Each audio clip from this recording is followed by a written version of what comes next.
have a list of employees. I want to give them bonus, but there are two criteria.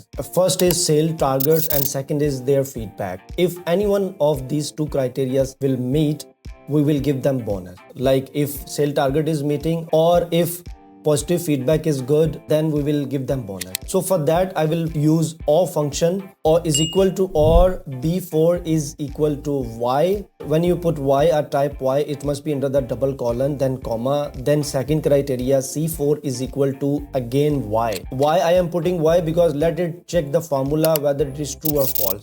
So when I put y close parenthesis, you can see is true. Second, for the Jane is also true because she has one y. Lucas is showing false. He is not eligible for the bonus because both n are showing. He did not meet the criteria. That's why this function is showing that he is not eligible for the bonus. Follow me for more Excel tips.